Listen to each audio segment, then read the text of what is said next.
बेलपत्र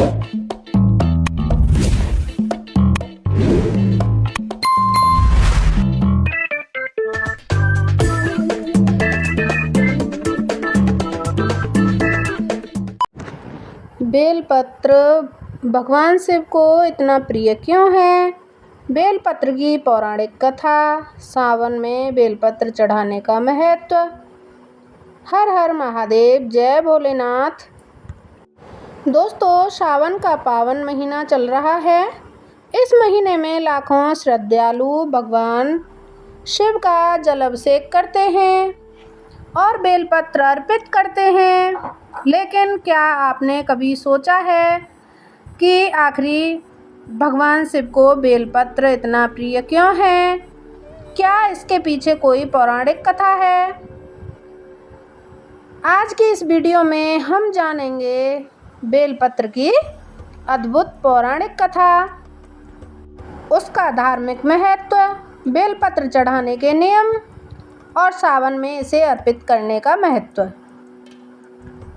वीडियो को अंत तक अवश्य देखें। बेलपत्र की पौराणिक कथा इस प्रकार है दोस्तों। पुराणों में एक प्रसिद्ध मान्यता मिलती है कि माता लक्ष्मी ने भगवान शिव की कठिन तपस्या की। उनकी भक्ति और तप से प्रसन्न होकर भगवान शिव ने उन्हें दर्शन दिए। कहा जाता है कि उसी तपस्या के प्रभाव से बेलपत्र वृक्ष की उत्पत्ति हुई। इसलिए बेलपत्र वृक्ष को अत्यंत पवित्र माना गया है और इसकी पत्तियां भगवान शिव को अर्पित करने की परंपरा चली। एक अन्य धार्मिक मान्यता के अनुसार माता पार्वती ने भी बेलपत्र में अपना निवास माना है। इसलिए बेलपत्र अर्पित करना भगवान शिव और माता पार्वती को दोनों की आराधना का प्रतीक माना जाता है।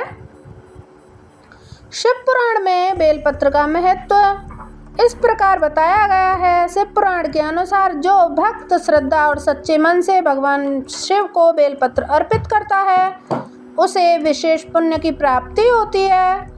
बेलपत्र की 3 पत्तियां भगवान शिव के त्रिनेत्र, त्रिशूल और 3 गुणों का प्रतीक मानी जाती है। इसलिए शिवलिंग पर 3 पत्तियों वाला बेलपत्र चढ़ाने की परंपरा चली है। अब जानते हैं कि बेलपत्र चढ़ाने का सही तरीका क्या है। सुबह स्नान करके स्वच्छ वस्त्र पहने। सबसे पहले भगवान गणेश का स्मरण करें, क्योंकि भगवान विष्णु को भगवान गणेश बहुत प्रिय बेटे थे उनके, तो उनका स्मरण अवश्य करना चाहिए। इसके बाद शिवलिंग का जल अभिषेक करें। फिर श्रद्धा के साथ बेलपत्र अर्पित करते हुए ओम नमः शिवाय मंत्र का जाप करें। यदि संभव हो तो 108 बार ओम नमः शिवाय मंत्र का जाप जरूर करें। अच्छा, अब आता है ये कि बेलपत्र चढ़ाते समय किन बातों का ध्यान रखें और किन बातों का ना रखें। कटा फटा बेलपत्र ना चढ़ाएं। बहुत सूखा या गंदा बेलपत्र भी ना चढ़ाएं। श्रद्धा और शांत मन से पूजा करें। क्रोध और अहंकार से बचें। पूजा के समय भगवान शिव का ध्यान करें। और आपके पास बेलपत्र नहीं है तो भी आप मंदिर से ही बेलपत्र को धोकर और फिर चढ़ा सकते हैं। ऐसा नहीं है दोस्तों कि हमें बेलपत्र अपने घर से ही लेके जाना है। ये तो हमारी आत्मा होनी चाहिए, पूजा का भाव होना चाहिए।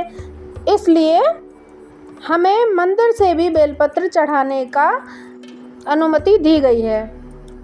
धार्मिक मान्यताओं के अनुसार सावन के सोमवार को शिवलिंग पर जल चढ़ाने के बाद बेलपत्र अर्पित करें और पूरे मन से ओम नमः शिवाय का जाप करते रहें।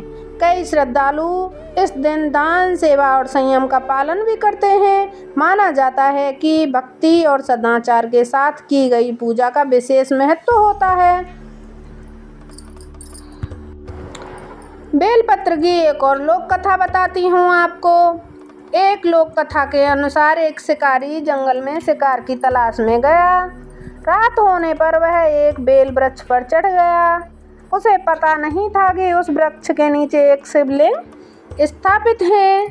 रात भर जागते हुए उसके हाथ से उसे पता नहीं था कि उस वृक्ष के नीचे एक शिवलिंग स्थापित है। रात भर जागते हुए उसके हाथ से अनजाने में बेलपत्र और पानी की बूंदें शिवलिंग पर जा गिरती हैं। संयोग से वह रात महाशिवरात्रि की होती है। धार्मिक मान्यता है कि भगवान शिव ने उसकी अनजाने पूजा और जागरण से प्रसन्न होकर उसे आशीर्वाद दिया। इस कथा का संदेश यह है कि भगवान शिव सच्चे भाव को देखते हैं, केवल विधि विधान को नहीं। इस कथा से हमें यही सीख मिलती है, भगवान शिव को धन दौलत या दिखावा नहीं, बल्कि सच्ची भक्ति, सच्ची श्रद्धा, विनम्रता,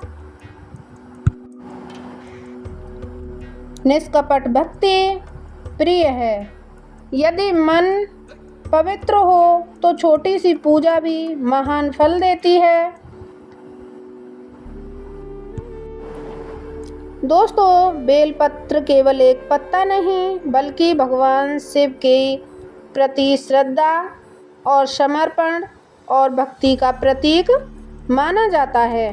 अगर आपको यह जानकारी पसंद आई हो तो वीडियो को लाइक करें, अपने परिवार और दोस्तों के साथ शेयर करें और चैनल को सब्सक्राइब करें।